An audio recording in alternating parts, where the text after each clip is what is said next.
This week's SEO tip: an image isn't worth 1,000 words.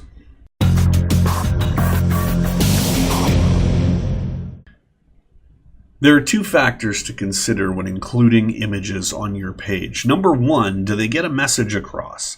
And number two, are they going to do you any harm?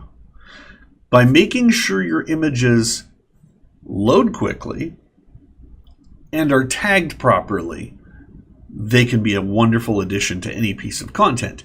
But if you don't pay attention to either of those things, you could be in for trouble.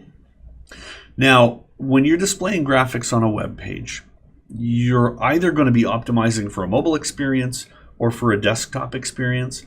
And the reality is, moving into 2018, you better be dealing with a mobile experience. So let's assume a maximum width of 5 or 6 or 700 pixels for a mobile device, give or take anyway. Some of them obviously have a slightly larger screen size, but at a minimum, let's say 500-600 pixels.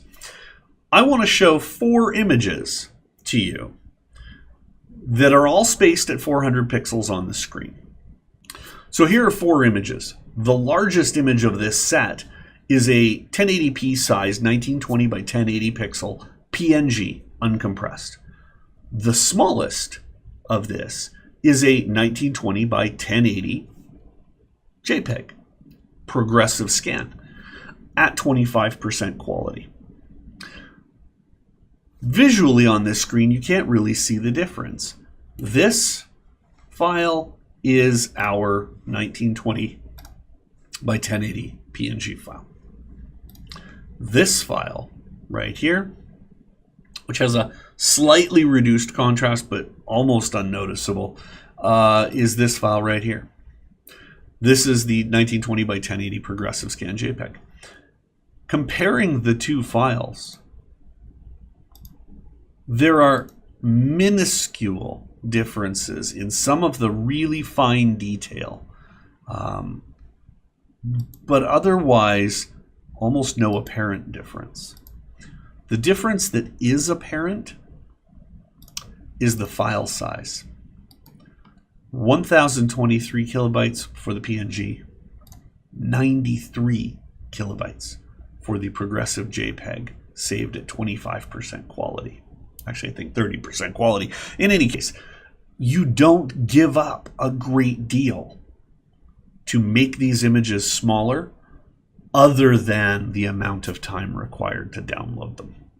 Why is this important? Mobile speed. In 2018, Google is likely to continue their trend of favoring pages that treat mobile devices with additional care. The difference between a 1 megabyte download and a 93K download could be in the order of 5 seconds on some networks. Are you willing to let visitors go because you chose a file format that isn't helping you? This is all about speed, and that 1,000 words, your images will never deliver them because the visitors will not stick around.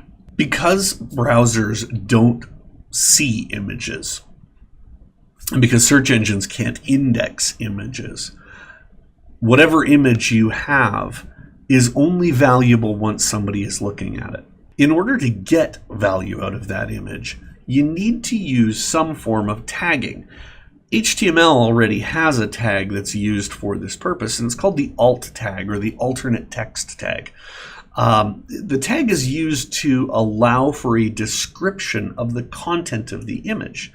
Now, this is a really powerful thing because it's used to identify content in your page by search engines and by indexing tools. So if you have a photograph of a cuddly bunny on your page, your alt tag should say cuddly bunny and something about the bunny that might relate to your content.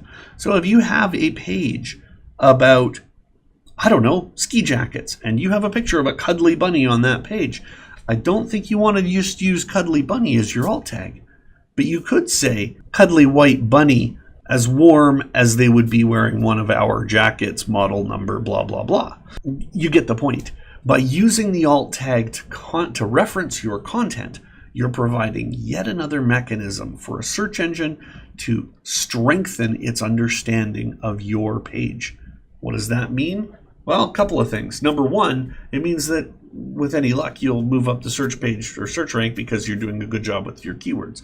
But it also means that if somebody goes to search for something on Google Images, the likelihood of that image showing up increases based on what you've tagged it with. It's a win-win. If they see the image and like it, then they might come to the page. Alt tags equate to keywords for photographs or for images. So that's our tip this week. Get those images compressed, get them fast, and make sure you tag them or you're missing out on a great opportunity. Have a great week. We'll see you next Tuesday. Cheers.